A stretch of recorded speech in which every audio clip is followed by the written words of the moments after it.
and another thing that the luthier pointed out to me when I got it, that I was kind of already aware of, was that the string height off the fingerboard was pretty far off from normal.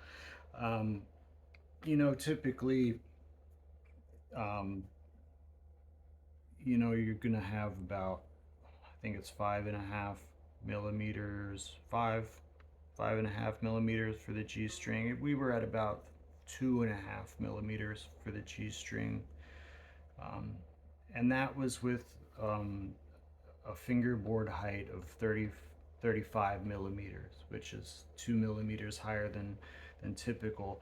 So um, we had a higher bridge than normal and a lower string than normal. So you can see we were already fighting with where we were supposed to be. So ideally, what we needed to do was get the fingerboard lower so that the bridge could come down more. And so what we basically came to agree on was that we would try to, and hopefully um, the fingerboard would have, and we weren't sure at the time whether or not this would be possible, was because this was probably a laminated fingerboard and it might not have too much actual hardwood on it. And he was worried that he would actually carve through the hardwood if he tried to plane down the fingerboard. But I said, hey, let's give it a shot. It can't make the fingerboard any worse than it already is. It's already cracked and it's pretty badly,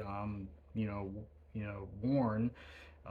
It's unplayable as it is. The worst that can happen is it's still ruined. So let's try it. And he planed it down, and voila, it did fix the issues with you know the height of the strings. It fixed the issue with the nut, and it allowed him to carve a new bridge, which was the correct height, and it's a superior quality bridge as well. Um, as you can see here, I believe it's an Albert. Um, I do plan to put new strings on it. I did purchase a set. I believe they're some kind of blue strings. I will do that probably in a separate video.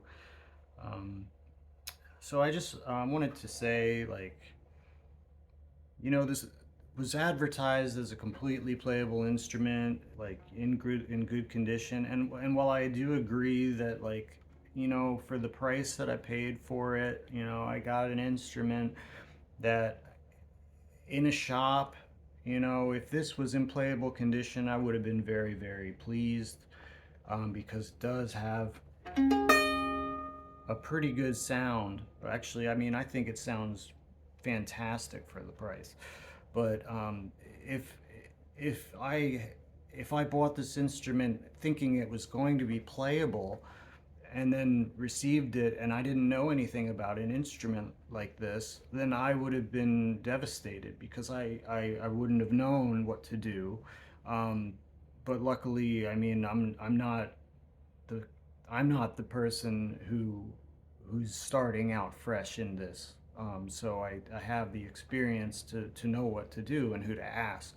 So I'm hoping that this video can help somebody else who might be thinking about buying an instrument um, from some online source. And this might help you, kind of weigh the risk versus benefits of doing that and making a decision there. So I mean, I will be quite forward with it. The repair cost almost as much as the instrument cost, and the appraisal value of the instrument is, I mean, I got kind of lucky.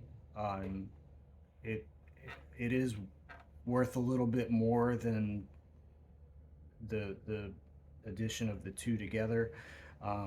But you know, I'm not saying that your mileage is going to make it as far as mine did. You know, you may not get an instrument that's playable. You may have some problems with seam cracking, or you may have undiscovered issues. I couldn't tell from the photo that there was a crack on the fingerboard. And when I tried to reach out to the eBay seller, they essentially disappeared, and I could not get them to respond to my concerns. And seeing as that they were, you know, halfway around the world almost, over in Germany, and I'm in the United States, um, you know, it was pretty easy for them to dodge me. Um, but I mean, all in all, I mean, you know, I'd say I was fairly lucky, and I ended up with an instrument that not only looks good and it sounds fantastic, and I'll get into that in other videos. But thank you for watching though.